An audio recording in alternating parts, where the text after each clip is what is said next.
by Renee Marshall, who is the person who is coordinating all of these workshops. She's absolutely our go-to here in the state for teacher preparation. So I'm really happy to have her, and I'm so glad that all of you have joined me here today.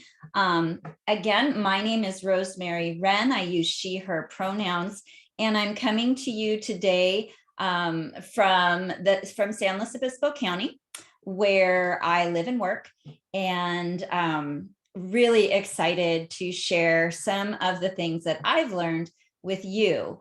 I am a teacher educator.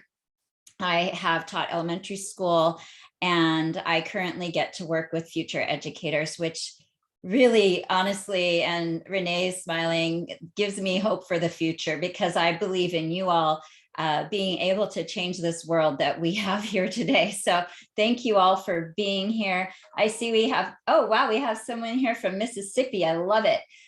We have El Camino College. We have San Francisco.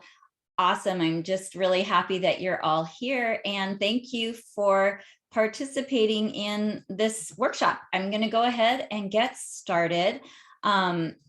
I am very comfortable on Zoom, but I also don't always see all the comments in the chat.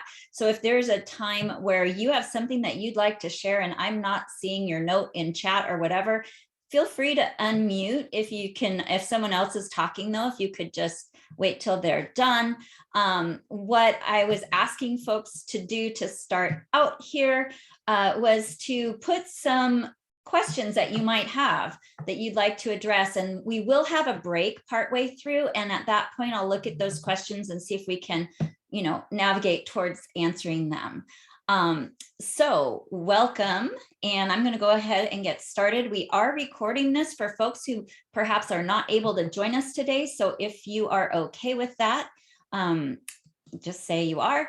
And then also, if you would like, I am running the live transcription here for you. So if you need to see that, or if that helps you process information, please realize that sometimes Zoom doesn't understand me. So sometimes it makes up interesting words for me. So anyhow, this workshop is called We Need to Talk, Cultivating Critical Conversations. And I am not an expert in this. I am a learner too. And I like to say I'm not an expert, but I am a scholar of critical conversation. So just like you, I'm learning, I'm practicing things, and I'm messing up too. So I want to just put that out there so that we can create a space where we take some intellectual chances and are okay with not being right all the time. So I want to make this time, and I take this very seriously. I am coming to you right now from my home, which happens to be on the site of one of the largest Chumash settlements historically in our community. I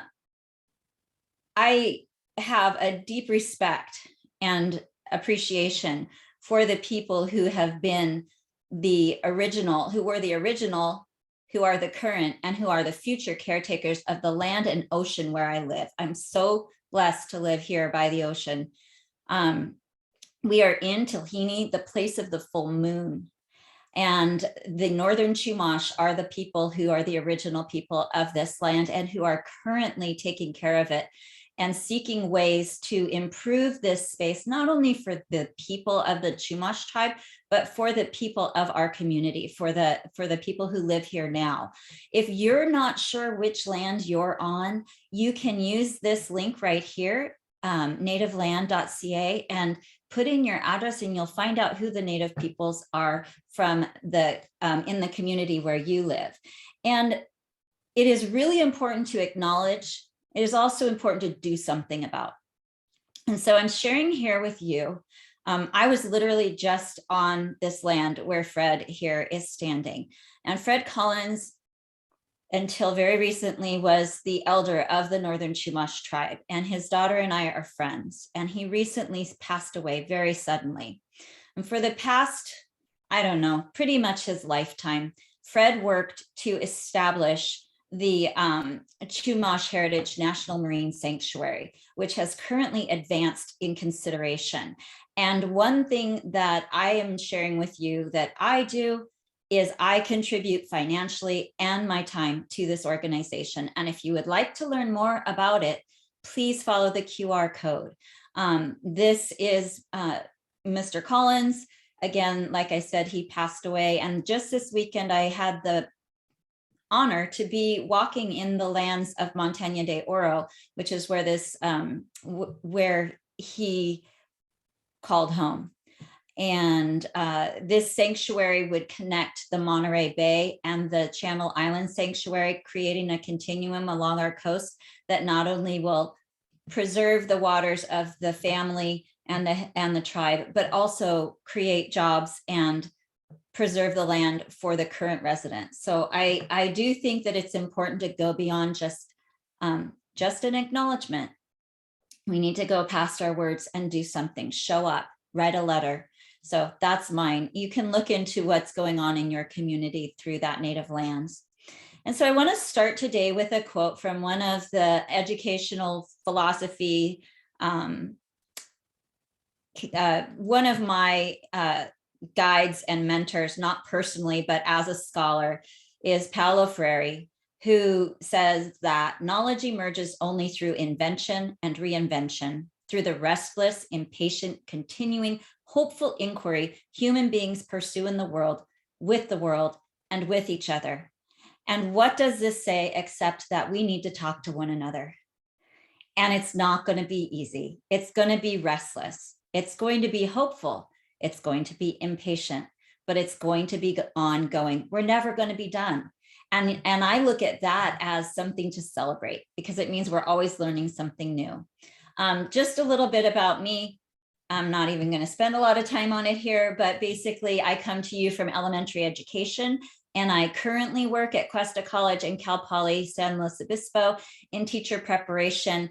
I also get to teach a really fun class called Children's Literature in a Diverse Society. So I get to read picture books and young adult novels for my job. And so that's really introduced me to a lot of new information.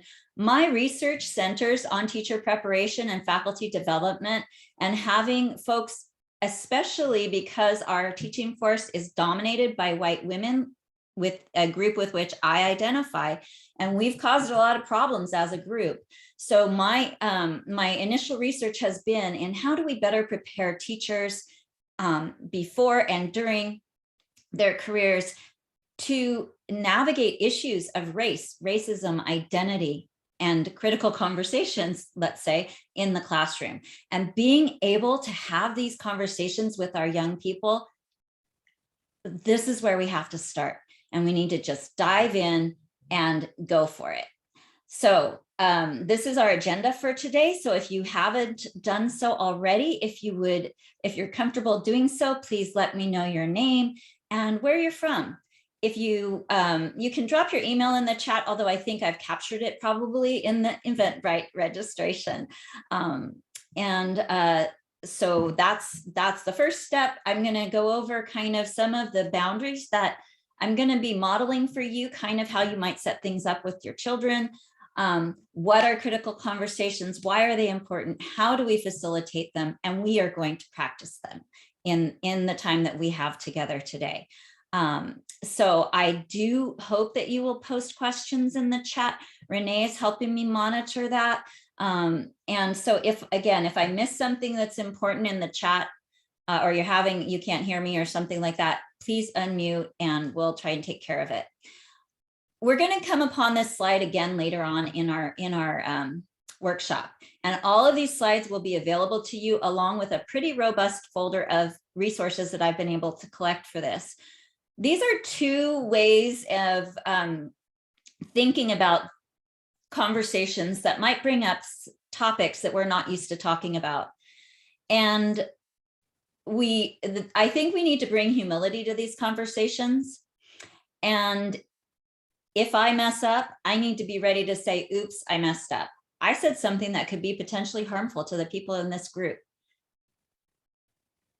If I, as the speaker, say something that does cause you harm, and I just keep going and going and going, you say, ouch, like, wait a minute, that's causing me harm. And even if I don't understand why, I need to validate your concern. And then whoa is like, this conversation's getting too heated. You two cut it out, go to your corners, and let's breathe through this and figure it out. So this is something that we can use with children. I mean, most children will understand this, right? And so it's really simple, and grownups love it too, is what I found out. And this I got from a colleague of mine named Oscar Navarro, who currently is teaching at Long Beach State. He's an incredibly brilliant young professor. And then this is also another way of looking at it. This comes from another one of the scholars that I used to put this workshop together. Fred values, freedom of expression, a respectful environment, equal treatment, and value to all in the group. And especially when we have this power dynamic of a grown-up and a child, remembering that we are learning as much from our students as we are trying to teach them, and really giving them the respect that we expect ourselves. And diversity of ideas, values, and lived experience are celebrated. I think that's why you're all here.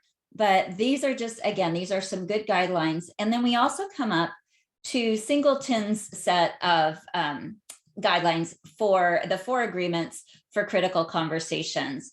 And they are to stay engaged, speak your truth, experience discomfort, expect and accept non-closure.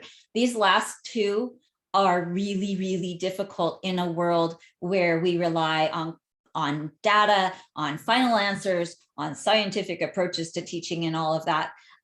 But we might have a really long conversation and no resolution at the end. And sometimes those are the best ones, because those are the ones we leave reflecting the most on.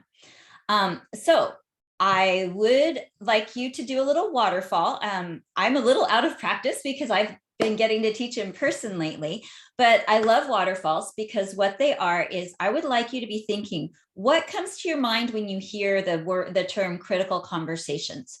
Type it in the chat, but don't hit enter yet. And I'm going to give everybody about 20 seconds. So you can have a sentence, a word. What comes to your mind?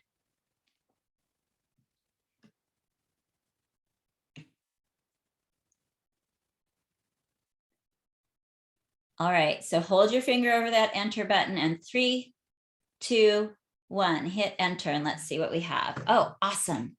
Okay, so we have CRT, important conversations, uncomfortable conversations. Marini is here. Yay, I saw you last night in that workshop. Important, having a conversation about something that's important but difficult, a conversation of importance, control their problems, honesty. So I thank you for that. I agree with every single one of those. And I think we're going to touch on each of those topics as we go through. And you might notice that I'm trying to avoid calling these uncomfortable conversations, because I think when we call them uncomfortable, the people we're protecting are the people who look like me, white people, who are very used to not talking about things and thinking they'll go away if we don't talk about them. And I feel that if we flip this around and we look at how uncomfortable the majority of our students have been sitting in classrooms where they're not represented, where their stories are not being told, I think we have to see that uncomfortable conversations have been going on for hundreds of years. And now it's time for all of us to reflect and analyze and find out ways that we can validate our students' ways of knowing. So these are just a few ways that I think about critical conversations. They invite us to inquire, reflect, and act. You're going to hear reflection a lot through our workshop today. It is pretty much the most important part of this.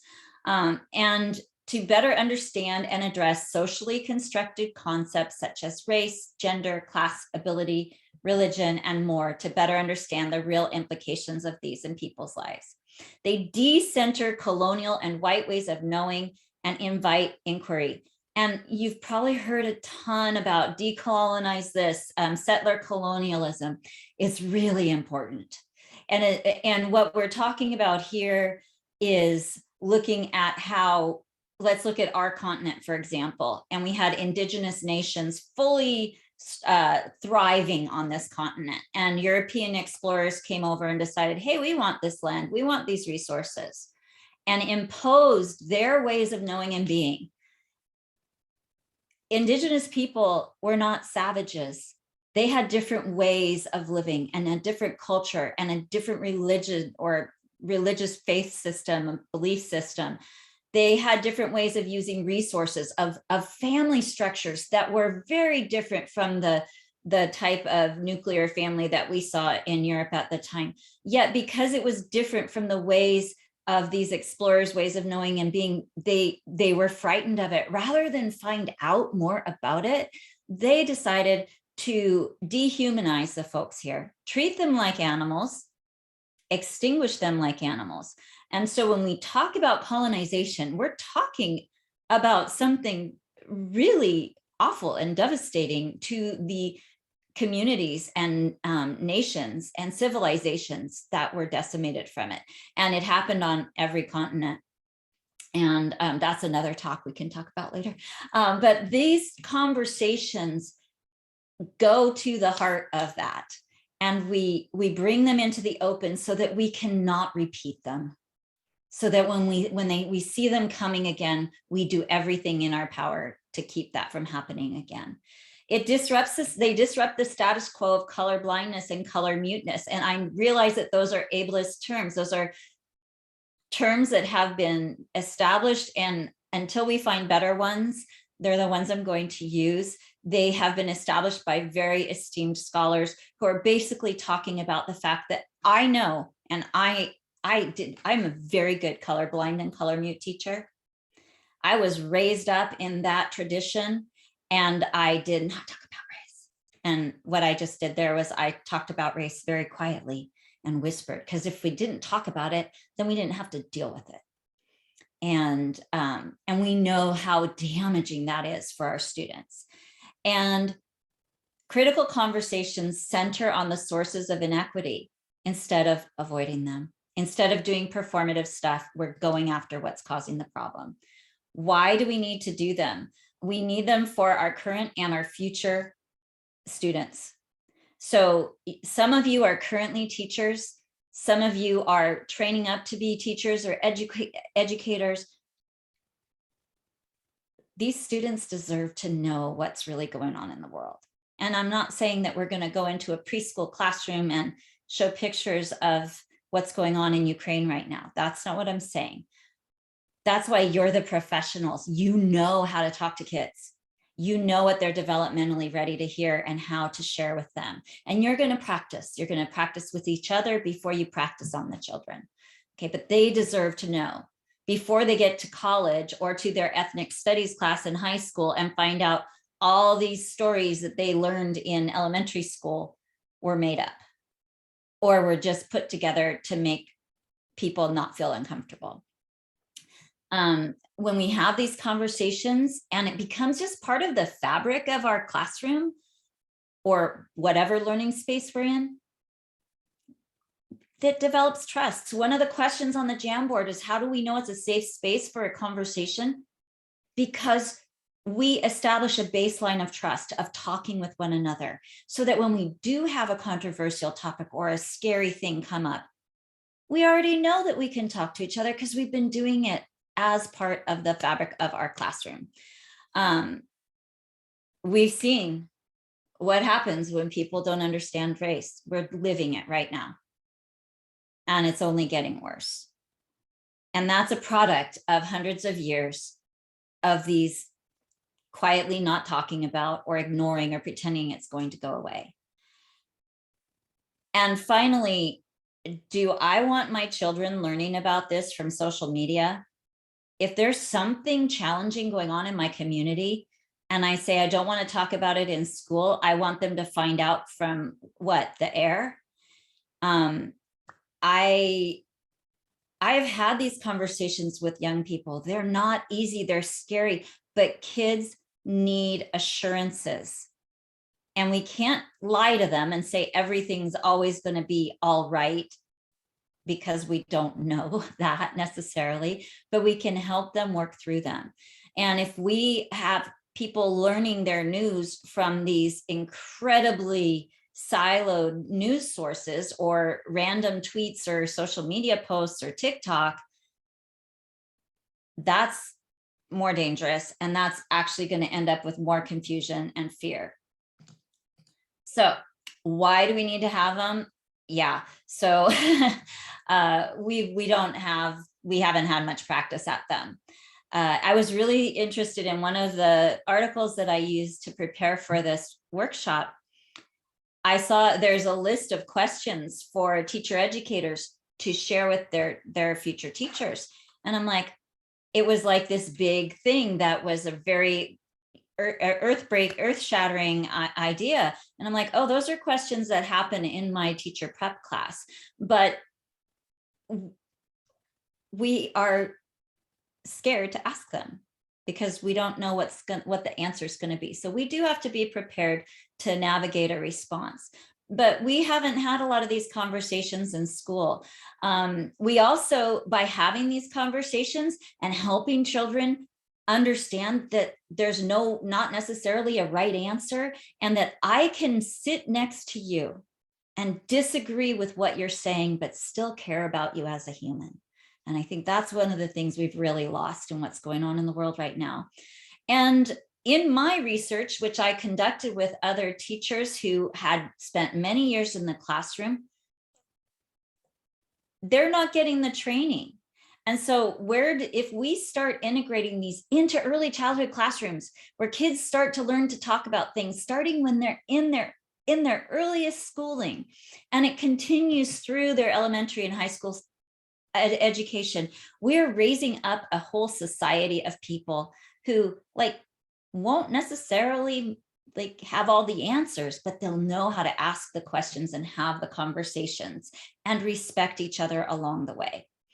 So conversations lead to building relationships, which if you are in my teacher preparation class, that is the most foundational important thing for teachers to do. Build relationships with our students so they know that they matter and that their thinking is valid in our classroom. When we build relationships, we build trust, we build community. And when we create this space, we have a room for empathy and different ways of knowing and being. So Singleton, this is from the book Courageous Conversations, is we are creating a culture and provide structures that encourage all educators to discuss race openly, honestly, and as safely as possible in the school environment. The welfare of all students, no matter what their race, depends on all of us succeeding at this conversation. And so a lot of times when we talk about race in the classroom, we're thinking about traditionally minoritized and oppressed students. We're talking about Black students. We're talking about Latinx students, Asian students, Indigenous students. The white kids need to do this too. Because like Rudine Sims Bishop tells us, if they don't see that there are other ways of thinking and knowing, they get an inflated sense of who they are and then continue to perpetuate this power dynamic. So Mika Pollock is a scholar who has done a lot of work on how teachers manage to avoid talking about race. And so it's really important that we start having these conversations. These are just, this is just a list of some of the reasons that she uses in her work. I like this one down here at the bottom, especially, there we go, where we develop a shared knowledge base to support discussion of race issues in schools. So what you all are doing right now, you are leading your generation of educators because you're investing the time right now to try this, to learn more about it. And so when you go into your classroom or your after school program or whatever environment you're in, you become the trainer. You become the impetus for your group to explore this, and you normalize it. Okay, because it isn't normal right now. We're not used to it. So someone has to start. So you all are the leaders right this minute. And thank you for that. Singleton lists 6 elements of courageous conversations. And I'm not criticizing him for using courageous, but I encourage you to think about using critical, because when we say courageous, it makes me feel like I have to be some sort of superhero, which I think teachers are superheroes. That's another story. But if we can normalize it, it's just a critical conversation. It's one that we should have. We want to keep in mind getting personal. If we're talking about race, let's not get personal, as in get to know the person that you're speaking with, not attacking them personally. Listen, keep the spotlight on what you started talking about. Make sure that there's more than one perspective in the room. So this could be difficult if you're in a classroom like I was observing in the other day, where there were about, out of 20 kindergartners, there were 2 children of color. So that's tricky, because like you want to figure out how you're going to bring in other viewpoints in that way. And so sometimes as the teacher, you're going to have to do it. Keep everyone there. So if you see folks checking out, always look at children who are checking out as someone I need to do a better job of serving. Because if they're not participating, there's something I'm doing that's like saying, you're not part of this. So find ways to draw them in.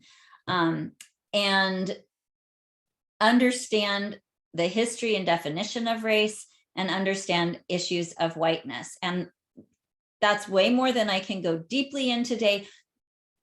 These are some of the guidelines and principles to keep in mind. But again, and I also have links to resources that have a lot deeper discussions of this. And how do we engage in these with each other? And we're about to do an activity right now that's going to address this first thing. Possess a racial identity. I will admit to you that until about 5 years ago, I had never, ever thought of this about myself. I didn't even understand it.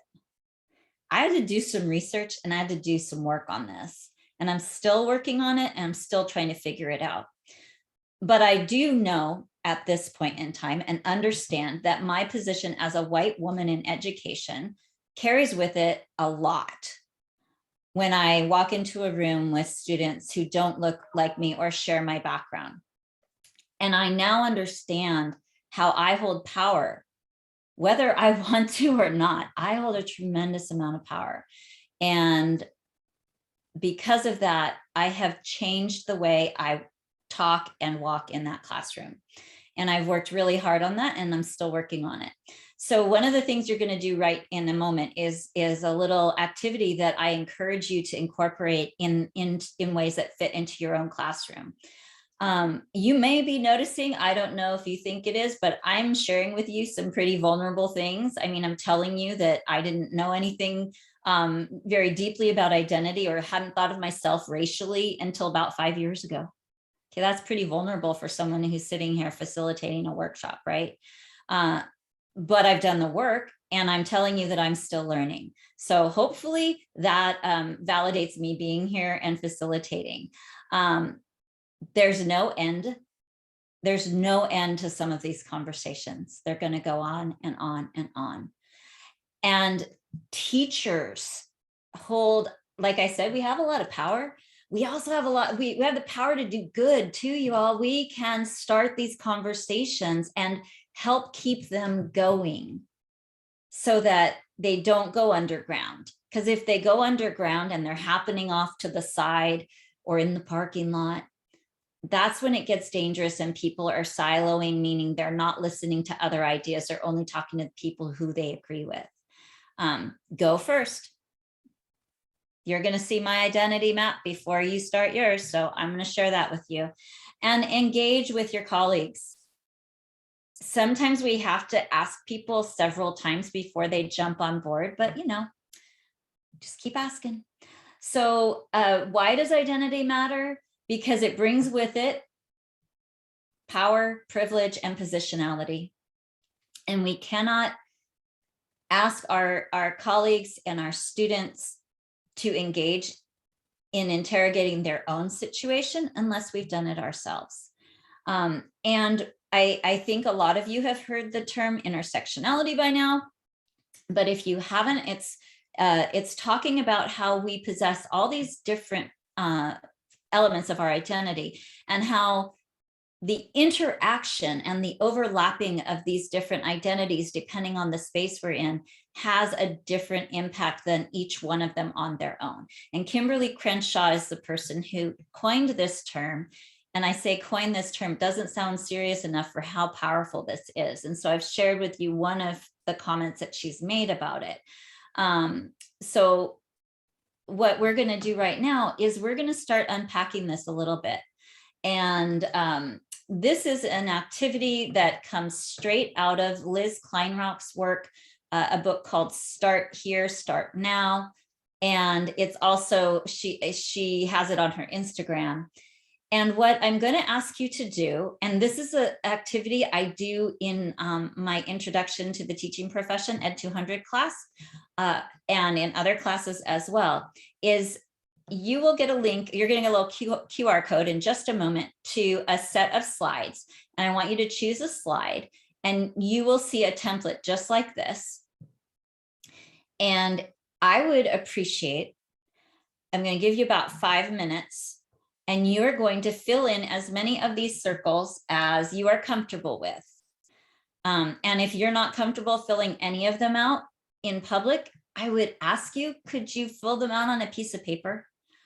Because it's something that should be pretty interesting and really helpful for the rest of what we're going to do, and for you as you grow in your space to do this. So I promised you I'm going to be vulnerable and go first. And so this is me. My name is Rosemary Louise. I'm named after my 2 grandmas.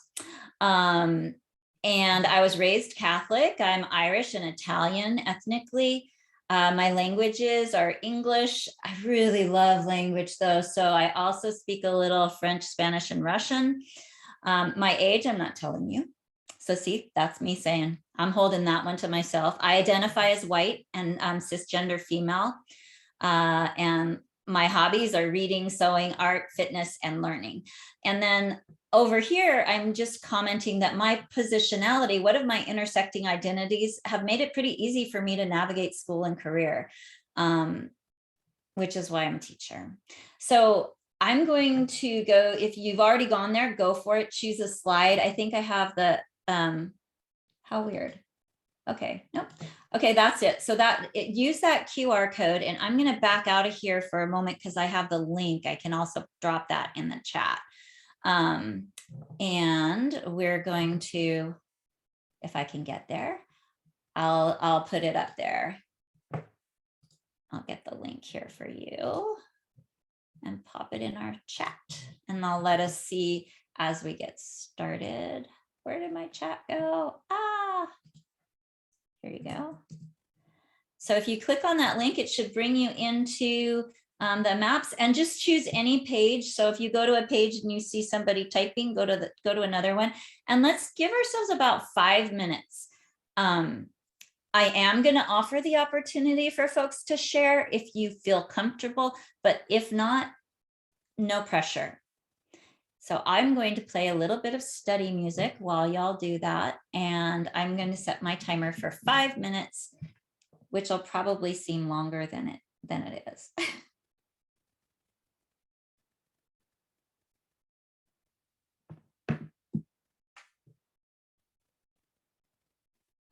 Let me stop my share so you can just have that.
Mm.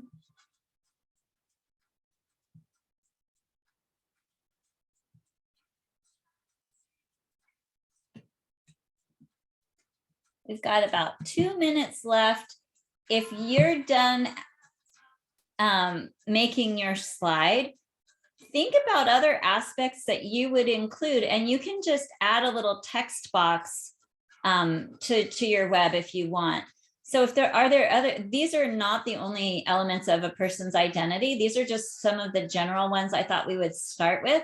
So if you have more things about you that you want to put on there, I'd love for you to feel welcome to do so, or not.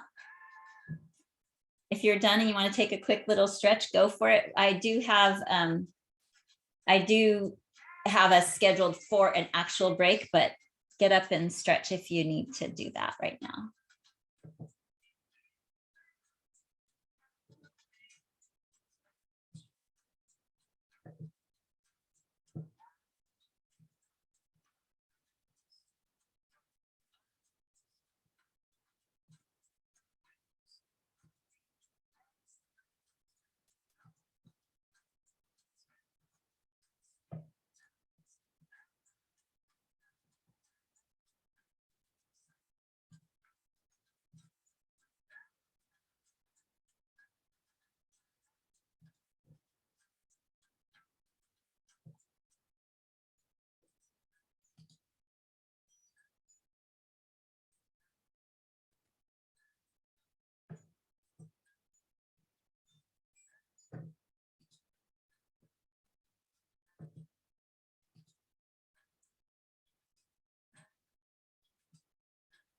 All right, so it looks like most people, we've got another 30 seconds or so of what I said we would use, and looks like we're on track.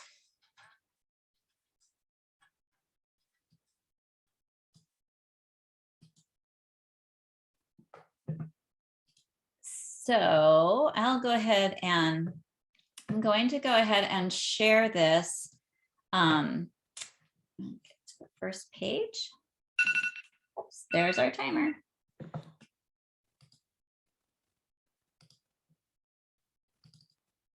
All right, so here we are with our slides.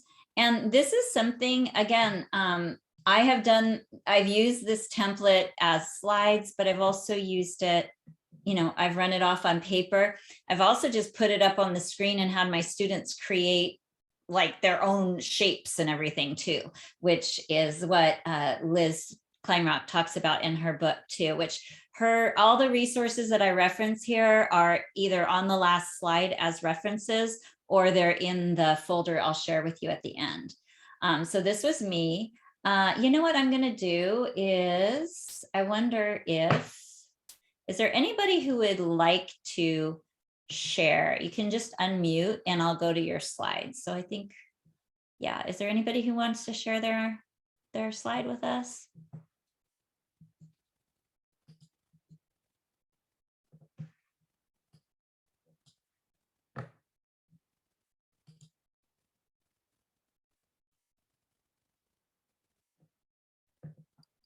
We could go ahead to mine, Rosemary. Okay. I thought I'd wait a minute to see if anybody else Yeah. was able to unmute, but if not, we can absolutely go. Let's see. I was number 7. There you are. Can you see it? Yeah, I totally can. Awesome. I was obsessing on trying to get things aligned. But that was just about my morning was a little chaotic, so sometimes lining up stuff can help a chaotic day feel less chaotic. Okay. So thank you for sharing this with us, Renee. Are there any of these that are the ones that you feel are strongest right now for you in this space? Right now in this space, I'd say beliefs, I think, are most important to me. I think education needs to be humanized right now.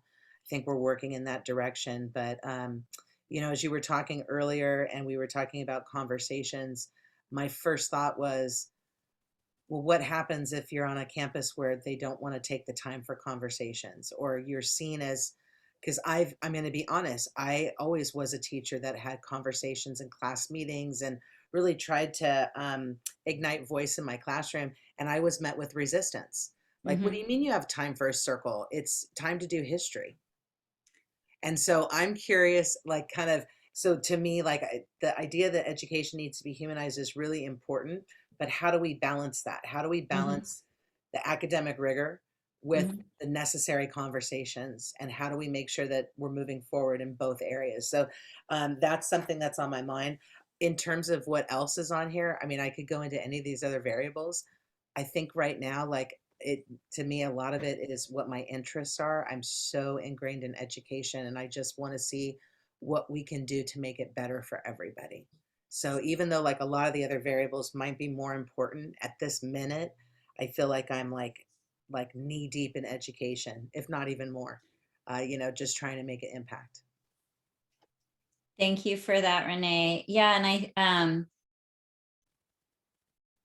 I sincerely believe that the people in this call right now, that we're the people who can fix what's wrong right now by helping our youngest humans understand one another and understand that education is something to be valued and to be leveraged in ways to get things done, to take care of one another.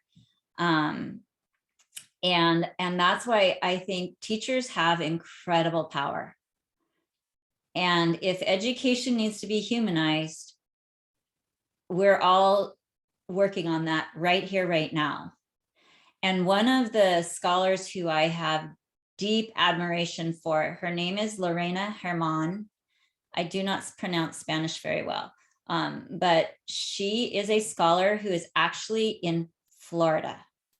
And she has recently written a book that I am using in my courses and am facilitating book circles with, called Textured Teaching. And I think that's on the list. If it's not, I'll add it. And she's in Florida. And this is a woman who is using culturally sustaining pedagogy, is teaching other people how to incorporate critical thinking and critical pedagogy into the classroom. She's in Florida, y'all. And one of the things, and I'm bringing this up because Renee, I think that's really important. A lot of us do find ourselves on campuses where it is either stated or perceived that these are not welcome because they're not like focused learning time.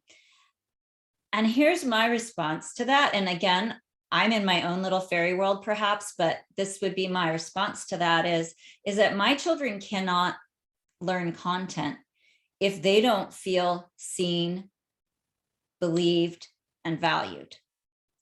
And when I create a space by having regular community circle time where children are validated for their celebrations and for their fears, if I don't validate my students, there's a wall between them and any academic content. So establishing community in our classrooms and validating our students' ways of knowing and ways of being releases that tension and that anxiety. We cannot learn if we're anxious or we don't feel part of something. And so one of the things I know Lorena has to say about this, it would be that, is that we need to validate our students. And also there's ways to sneak it in. I mean, she says it far more articulately than that, but look for places. So let's say we're studying math and we're trying to learn a new concept. Can we throw it out to the kids to troubleshoot, to talk about, why is this hard? What am I doing that's difficult here? Why is this scary to me? Creating that as a foundation in our classrooms and in our learning spaces, that we're not just going to tell you, okay, here's a checklist of how to do this task. Here's another task, do it this way. Instead, critical conversations are not just about race. They're about, how do we get through a problem? How do we solve the problem that so-and-so keeps decking me in the line as we're waiting to come in from recess? They're poking me. And my daughter had this situation with her class the other day. And it was like, instead of looking at that child who was physically engaging with others as the problem child and had to be stopped, the question is, why is that person so unsettled? And what can we do to bring them in? And like, either physically or metaphorically wrap our arms around them so that they know they belong and that they're loved. So I'm not saying I have all the answers, but my gut response to that is we don't have time to not include this in the curriculum. So thank you for that. I think, like, to me, that is such a sad statement, that education needs to be humanized.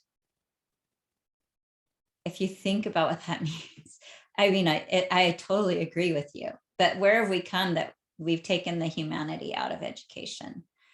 But thank you for that. Is there anybody else who would like to share a piece of what, or a reaction to how this went for you? How about, would we be up for a waterfall for just like a 1 or 2 words for how this felt for you? Did you discover something new? Did you come up with a new idea? So just a 1-word thing in the chat. Type it, but don't hit enter just yet.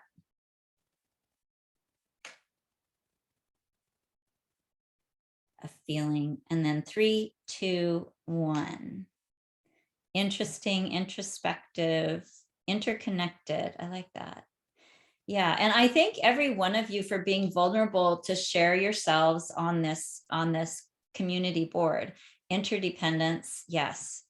Interesting that all of those are about weaving ourselves together and going deeper inside of ourselves.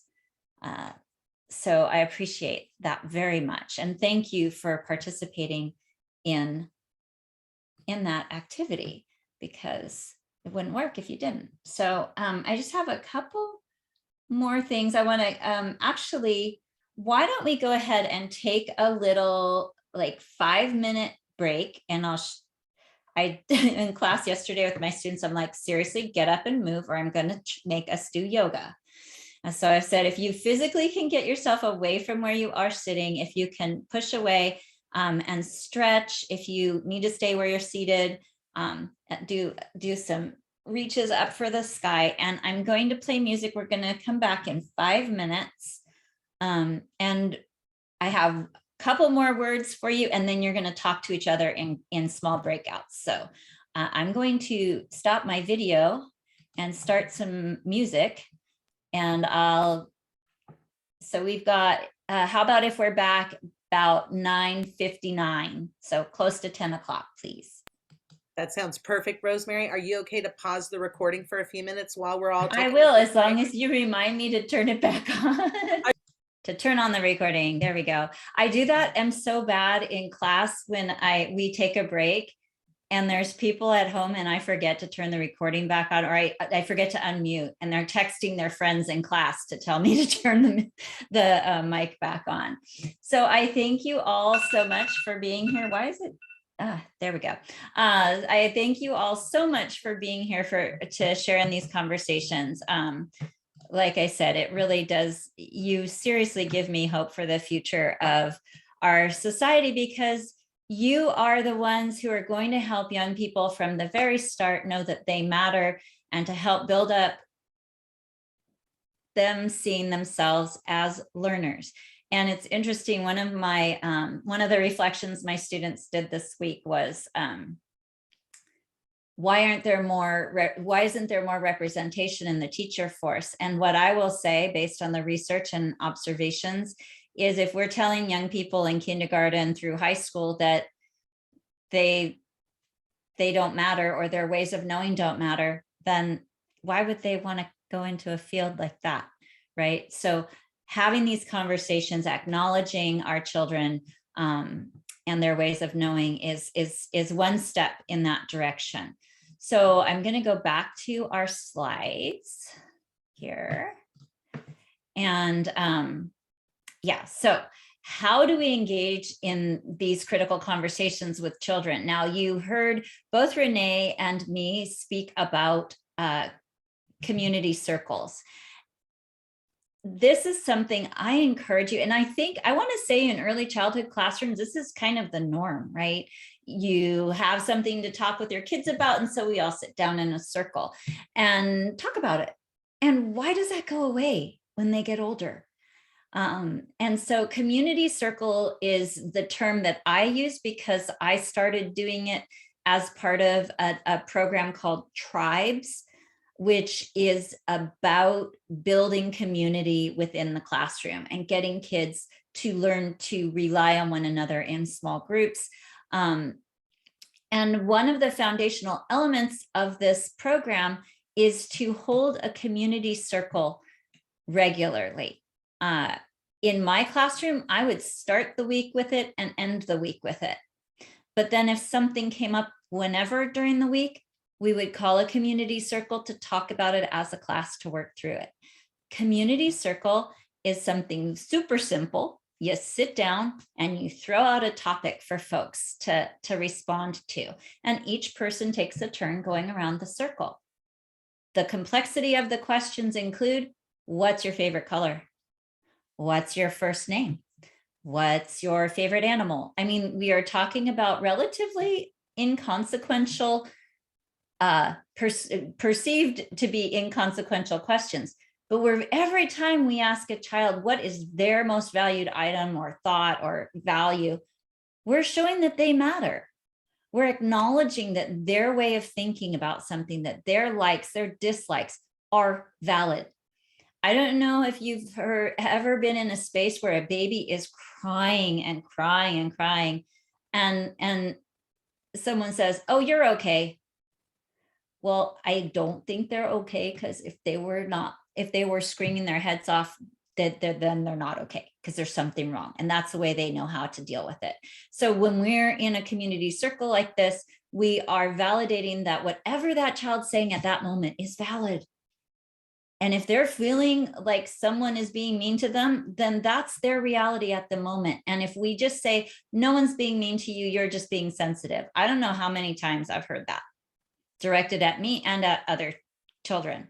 And it's like, until that child has that issue taken care of, they're not going to hear or know or do anything.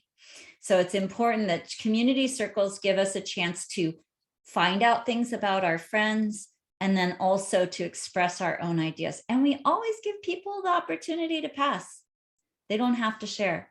But if you establish this norm of having these conversations, then when something sticky comes up, you can talk about it with a lot less frustration, and you build that trust. And I would argue making time for community circles, one of the most powerful things we can do. I'm not prepared to talk about navigating issues of trauma, but again, being able to bring it out into the open and validate it and talk about it.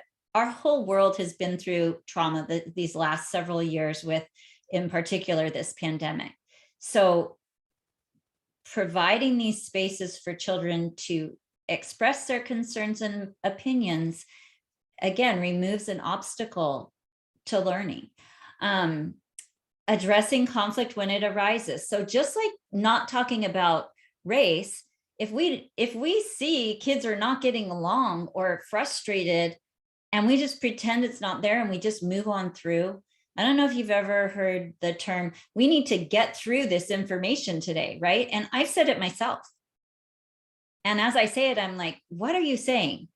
There's nothing more important, or there should be nothing more important to me than the people in the room. And if they want to have a conversation about something else, or if there's a problem, I would like to solve that so that we can then get on with exploring the information that I'm hoping that they're going to have by the end of the class. We need to intentionally inquire into ourselves, into history, literature, and all subject areas. If you teach math or science, this is talking to you as well. We don't just deal with race in literature and history. We also have to look at whose ideas are getting credit in math and science. Whose ways of thinking are being used in those fields? And are there other voices that we should be representing so that our students can hear and see different perspectives? And I would argue, having spent some time with some doctors of math and science, there's plenty of room for that. And we need to invite it and look for it. And it's not going to fall into our laps. because it's not going to be in one of those canned curriculums that we get from our district. It's not going to be in a standardized test somewhere. It's going to be in our children and in the questions that they ask and what they bring to the room. This is, I knew it was in my slides somewhere. So this is a link to Lorena Herman's book, Textured Teaching, which I highly recommend and encourage you to read. And I also encourage you to check out when she's speaking online, because she does a lot of webinars. These are some of the books that I would introduce into any grade level classroom. I don't care if they're picture books. Everyone can read these and learn from them, because they bring up some good questions that are good starting point. And one thing that we see with children's literature is it's a way to open up a door that might be a little tricky otherwise. So if we see the characters navigating challenging situations, it's a little easier for us to talk about them our own. And then these are all linked. And then this is a link to a book list that I keep running at all times with book suggestions that come from that course that I'm taking and other books that I come across that are off the beaten path. And they are written by a lot of folks who in the past have not had much opportunity to share their ideas and ways of knowing. And they're great conversation starters. So we are going to have the opportunity right now where I'm going to put you in a breakout room with one or two people, and I'm going to ask you a question. I'm going to give you time to share your idea and listen, and then you're going to listen to the other person share their idea. And I just wanted to bring these little boundaries back up for you. If you say something that you think did not come out right or doesn't really represent the way you wanted it to, say oops. If you are listening to the other person and they say something that rings, that causes you harm or feels like a microaggression, please say ouch. And if you are really uncomfortable and you just can't go any further, just say whoa. And I would appreciate, I'm not going to be spying on you. And so these are ground rules for you all to hold one another to. And then also the Fred values freedom of expression. I mean, we don't know each other that well. So your trust, I totally understand if you're not super ready to be vulnerable right now. But realize the other person is kind of in the same space as well. So whatever you're willing to share, create a respectful environment by listening. Each person will get equal time, and then being open to diversity of ideas. And I'm going to be sharing this same basic workshop with teacher preparation folks this afternoon. And there's a lot more of this in that presentation, but one of the things that that's going to make us be better at these conversations is to be really reflective, meaning like looking at that identity map and seeing how does my positionality as whatever identity is strong for me in the classroom, how does my positionality impact my students' perception of what's going on, of what I'm asking of them, and being really reflective about these kinds of questions that I'm going to give you to talk about. And again, being willing to be vulnerable, being willing to not be right all the time. So this is how we're going to do it. I'm going to, in a moment, create some breakout rooms. I'm going to put you in pairs. Hopefully we have an even number. If not, we may have a group of 3. And I am going to give you about 5 minutes each. So see if this works. You can try it, where the first person is going to talk for the whole time, and the other person is going to do their best to just listen and maybe jot down questions. And then the other person will go and do the same thing.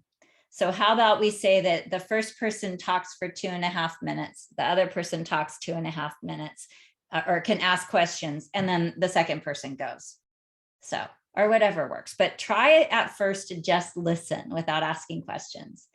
And then when we come back in the room, I'm going to give you a chance to share out your experience. Like, how did that work for you? And also, if you would like to share out information that you shared, if you want the greater group to know, because we have a pretty small group, so it's a little intimate, and I get that. I'm going to stop that for now and grab the question. This is a question that I was in I was at a presentation, and this is a question that was asked of me or of the group when I was part of it. And I'm going to share it with you because I think it's a good place to start. It could feel sticky and a little weird. But you know, I've done this before, and I really like, I like to see what happens with it. So we have, how many people do we have? We've got 7 of you. So I'm going to make 3 breakout rooms. So one group will have 3 people, and I will, the question I'm going to ask you to explore with your partner is, in what ways was race talked about in my family growing up? And that's a hard one. I mean, it's like, why not start with, let's just rip off the Band-Aid and start with this one. I'll share with you my experience. I happen to be sitting next to my best friend who shares not only my initials, but we're the same age. We actually belong to the same sorority in college at different campuses, and we graduated at the same time. We both grew up in Southern California. She's Black and I'm white. And we had this question with completely different responses. And it was eye-opening to me because this is a person who I thought I knew really, really well. And these are parts of her that I didn't know about. And that was because I had never asked. So if that is a question that is just too out there for you, I will also give you, no, I'm going to give, you know what, if that's too out there for you, talk about why you signed up for this workshop. Okay. And that it's not a cop out at all. So the other question would be, why did you sign up for this workshop? So those are 2. I'm giving you a choice. And if you have a better question, you're welcome to it. I'm going to go ahead and create them randomly. And actually, Renee, it threw you in one. Do you want to be in one, or should I? I'm fine either way. Okay. I will, you know, if you're in one, then we can have 2 people in a room. How's that? Sure. Okay, cool. Then everybody gets partners, and we'll just, I'll message you in about 2.5 minutes to switch. So, and don't worry if you go over or under. All right, here we go. You should, there you go.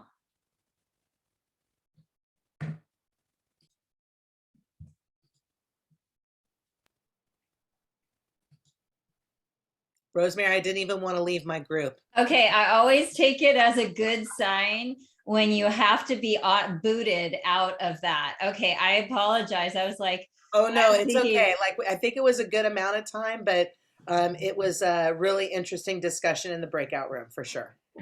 Okay, good. I hope that's a good thing. Yeah, I appreciate you all going along with that. And so from Renee's perspective, it was an interesting conversation. How did it go? Like, I'm not asking you to share personal information beyond your small group, but is anybody willing to share a little bit about how that went for them? It was very interesting. Okay. We got into a good conversation because we share a lot of common ground, and it was a really good topic, and didn't matter the age. It's just the fact that we can share the same seeing responses and the concerns and what's going on. It's really nice, and I appreciate that from my group. Thank you. That's Paula. That's really reassuring to me. And I hope it is to others in the group, that I appreciate what you said about age not mattering, because when we think, I think this is a really equalizing experience. I remember, this is weird, but I remember when I was having my kids, and I remember that I had friends at the same time who were like 5 or 6 years younger than me, which to me at that time was a big age difference, right? But we were all going through this common experience of being parents for the first time, which is scary if you've been there. And it's like age didn't matter anymore. And also in graduate school, when I was in grad school and college, and I appreciate that you brought up age, because as teachers, we're often in a situation where there's an age disparity or the age difference between us and our students. Sometimes our teachers are older, and I would argue a lot of times they're younger. A lot of times those students are our teachers, and there is an age difference. And when I think it's really helpful when we are working with children who there's an obvious age difference, that's why it's important for us to sit on the floor if we physically can with them. That's why it's important for us to at least share the same things that we're asking them to share. Okay. And if you cannot sit on the floor with them, I would own it and let them know, you know what? If I get down there, I cannot get back up. So I'm going to sit on this chair. Believe me, there have been times like that. I'm going to sit over here, but I'm going to really be looking at you in the eye, and I'm really going to hear you. And I'm sorry I can't get down there, but I'm not sure if you could get me back up. You know, something like make it be about you, not and there are certain situations that you just can't do that in, right? And that's okay. I went, full disclosure, I took my class to outdoor school every year. And one year we couldn't go on our kayaking because of the wind. And we went to the ropes course instead. And I like ropes, but one of the ropes things was to climb to the top of this telephone pole and jump off. Yeah, you had a harness. And I'm like, no, not going to do that. And I told the kids, I said, I just can't do that. I also didn't want to have them see their teacher completely freak out on the top of that pole. And I was like, okay, so I can't do it. And I want to just tell you that. So, you know, physically, sometimes we can't get in their space, but if we let them know we really want to be there. And so that kind of went off on a tangent. But again, it's about validating who they are and being with them and appreciating the space that they take up. So thank you, Paula, for sharing that. Anybody else want to give an impression of how that went for you?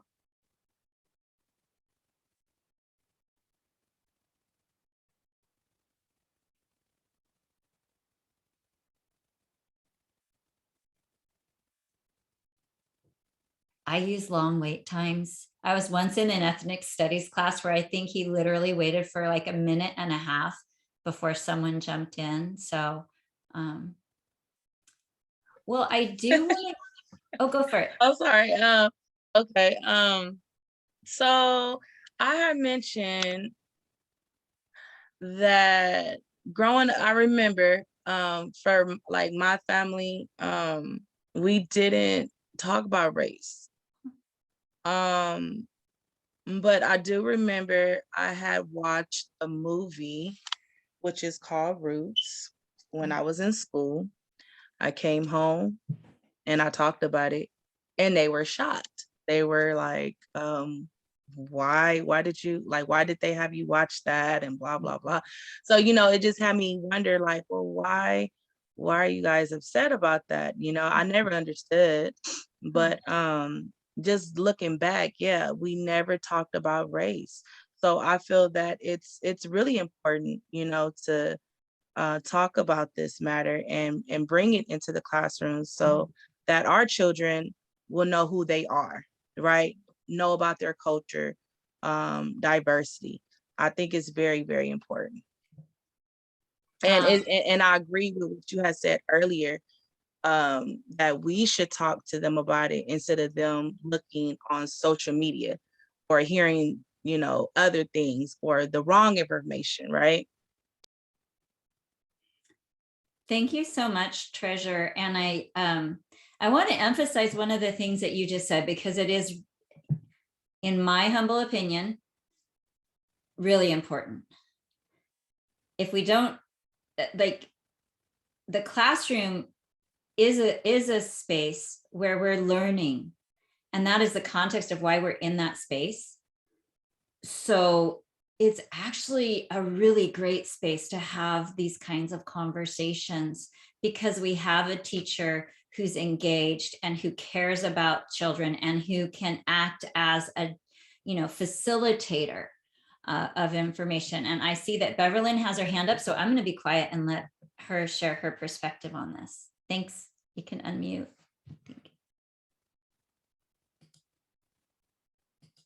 You're still muted, Beverlyn. I'm not sure. I'm so sorry. Oh, there you Okay. are. We got you now. I'm like Shine. I am an older person re-entering a new teaching again. I have, because we have adopted a 12-year-old, and I'm in my first classes of, you know, teaching and education, and I'm also in a group that's basically Latino or Hispanic, and it's such a wonderful experience. I'm older.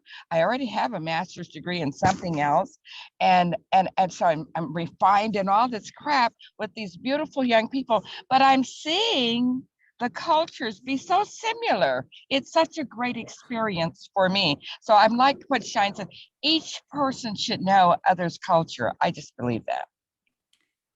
Oh, that gave me chills, Beverlyn. First of all, we're so grateful to have people like you join us in the teaching profession. That is wonderful. And what you said about learning from your colleagues in your class and appreciating the similarities.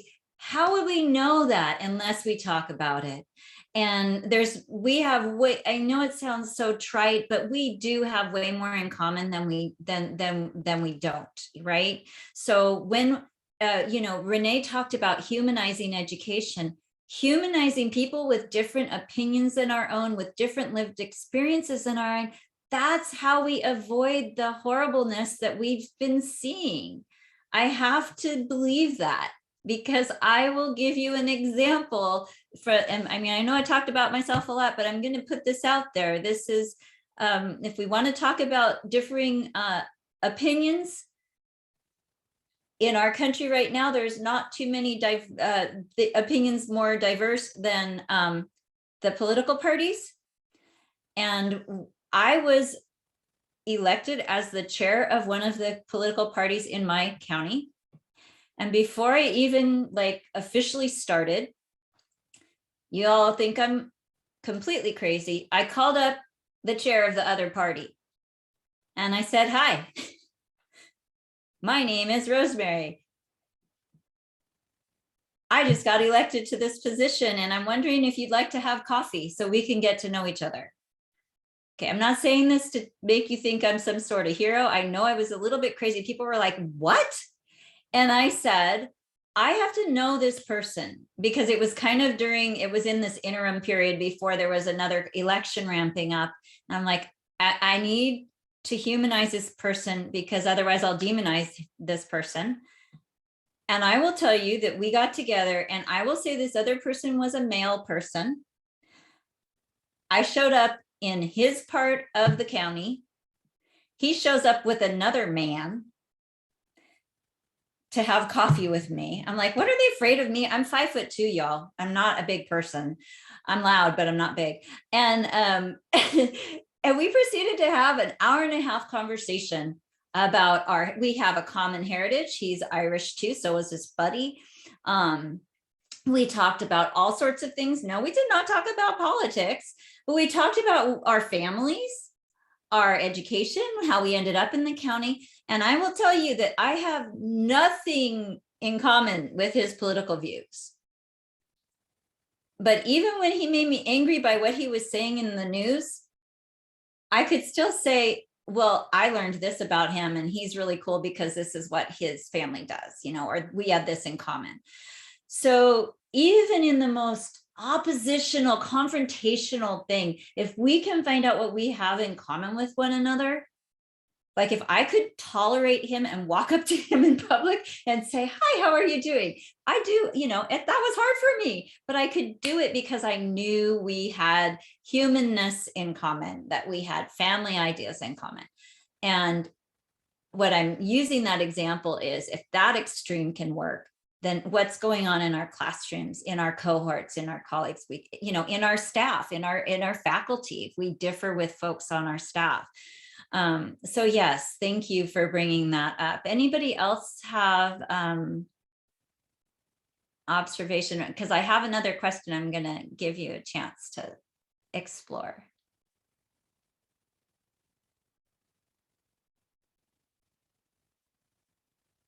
All right. I'm going to keep the rooms the same because you have now answered a really hard question that helped you build a little bit of trust. And one person wasn't part of a group because they weren't in the room. So if they come back, I'll probably add them to a room. But this question I think will probably be easier. Of course, gave you the hard one first. And something that I'm finding out with my college students is there's some stuff they didn't know until I assigned them to read it as college students. So what I would really love for you to share with one another is, what is something you learned as a grown-up or an adult that you wished you had learned before you left high school? Or what is something that you learned incorrectly that then had to be corrected? And I'm not even talking about going to college. I'm talking about something that you learned by reading the paper or something that you learned in college. So that's the question. And I'm gonna just give 2 minutes at a time, just so that we can leave room at the end for questions. But go ahead, and I'm inviting you to join a room. And I'll message you at 2 minutes in to switch.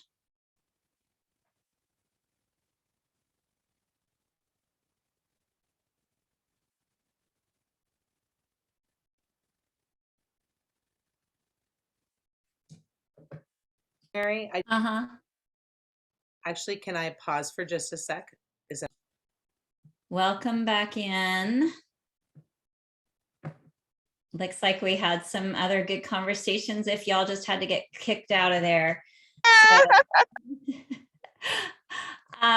well, that's actually like music to my ears when people have to wait till it closes on them. So I want to honor it. How did that conversation go?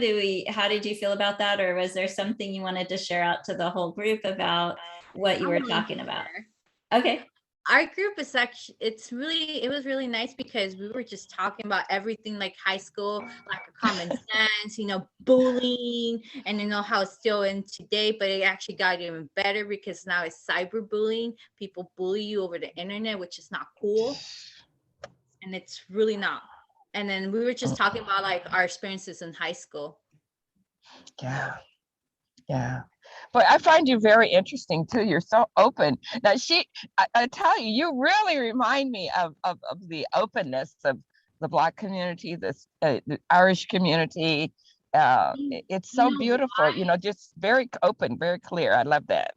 Because after you live through the world of fascism, and then just dealing with your parents not like learning a lot of stuff, and they're illiterate, it's like making them like teach you to be a better person. And then they're like, no hold backs, you just have to see the world differently because we were raised this way. And I'm raising my kids to be that open because I believe everyone deserves the right to know everything and not be ignorant to the world that we live in today. I love it. Well, that's us, Miss Rosemary. I'll mute out. Oh, no. Thank you for bringing that attitude and that way of being into this space, because I think that's another thing that we get out of these interactions. And while I am very sad about a lot of things that have happened over the last couple of years, one of the things that I'm grateful for is for forums like this, where we can connect over miles and miles and miles and get to know one another and look into each other's lives and learn from that and take things from it and take the encouragement and the courage that it takes to show up to something like this. So thank you everyone. Treasure, did you have, I would welcome your comments. I was just, I was applauding. I was applauding her because I understand everything that she's saying, and it's so true. And that's how I feel too, But as far as our conversation, it was really great. Yeah. Okay, well, I want to appreciate every single one of you for participating in that, because hopefully the title of the workshop gave you a clue. You might have to talk to each other, but I know it can always be a little tricky at the start, even when we know each other, to have these kinds of conversations. And we have a few minutes left. I want to give you space. Did you have questions that didn't get answered yet? I want to give you space for that. You can either say them out loud or put them in the chat.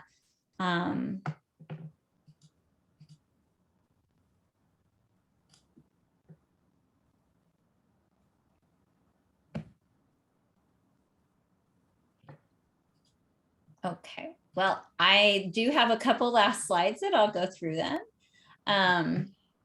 And if at any point you did think of something you want to share, please just unmute and say so.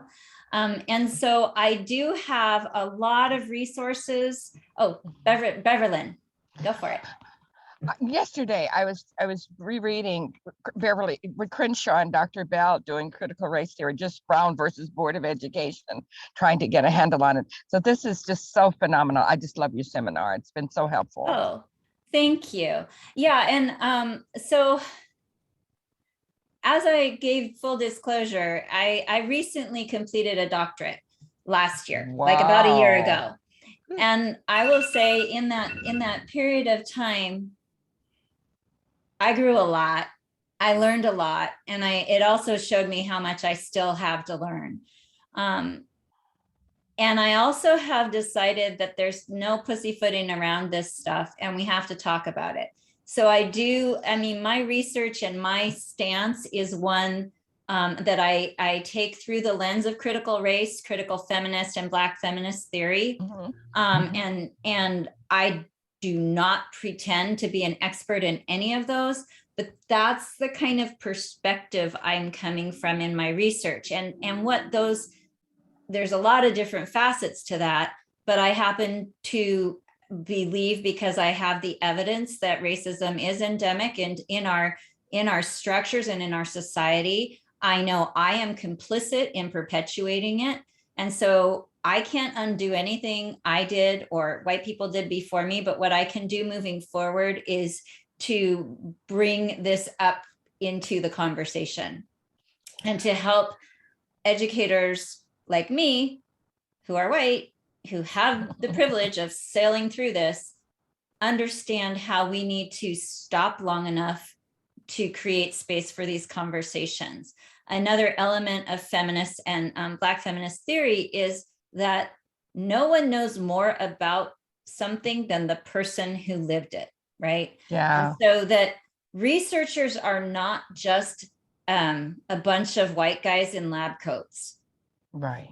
Every one of you on this call is a researcher. Every educator is a researcher, because every day we see a problem, we come up with an idea for a solution, we test the solution, and next time we have to teach that subject or deal with that issue again, we try what our new approach is.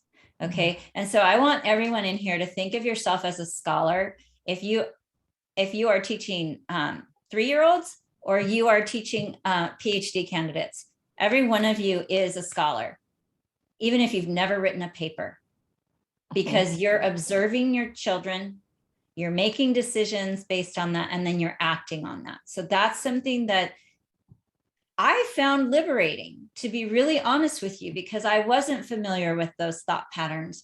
And when I was introduced to it, I'm like, you know what? You are right.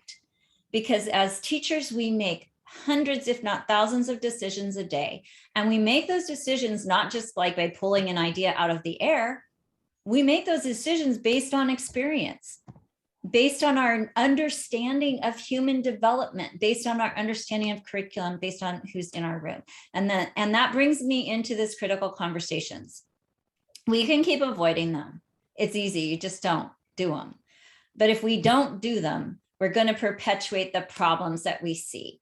And absolutely, I do not, well, I actually yesterday in lit class, we were explicitly talking about critical race theory because it's college, I can do that, right?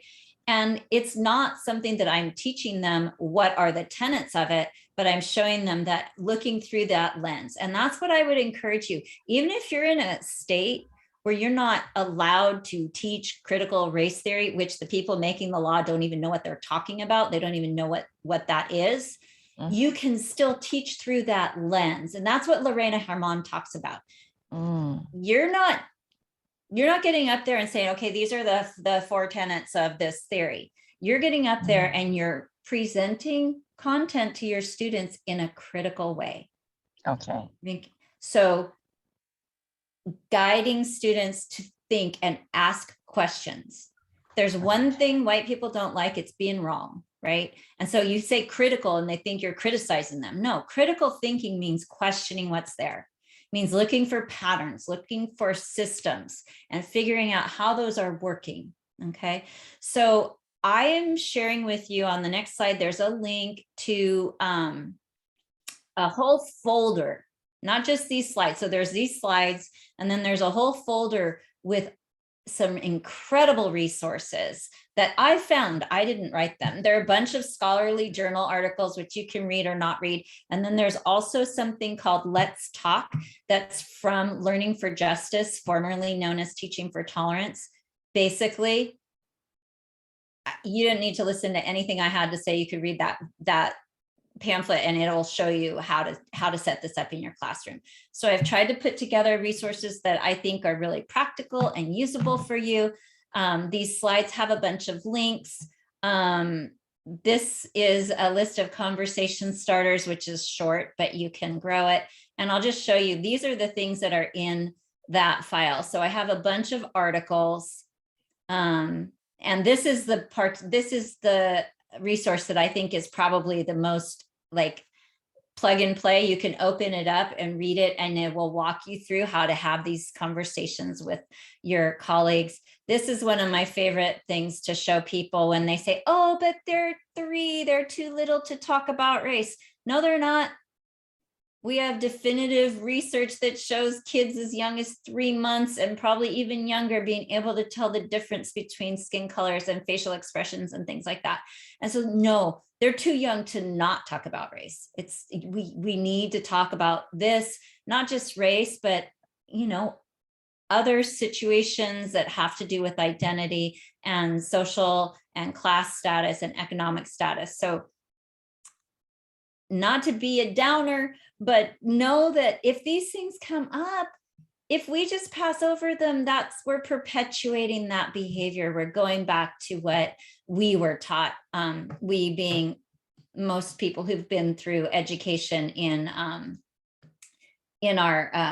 country. So you have in there, you'll have access to all of this, and this is the slides, obviously, and I'm trying to get to my last page, which, so all my info is right here. I would love to hear from you. I'm giving you my personal professional email, not the one connected to my colleges, because this is kind of outside of that. And that way you can always find me, even if I move institutions. So I am so grateful to every one of you for being here. I really appreciate your engagement.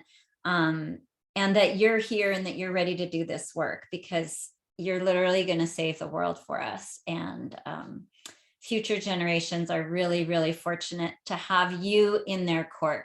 So this is my email. This is a link to these exact slides. And then this is the folder that I just shared with you. Feel free to copy anything you want. If you use like my presentation, please talk to me, or at least give me credit for it. And I would do the same for you. And yeah, so I really love hearing from people and getting your ideas. The last page, this is a list of the resources that I've used to put the slides together. Because like I said, if we're going to use other people's ideas, we should definitely give them credit. And now I've lost you. Can't find you. Okay. So I just want to thank you all for being here. And Renee, I don't know if you have anything in closing.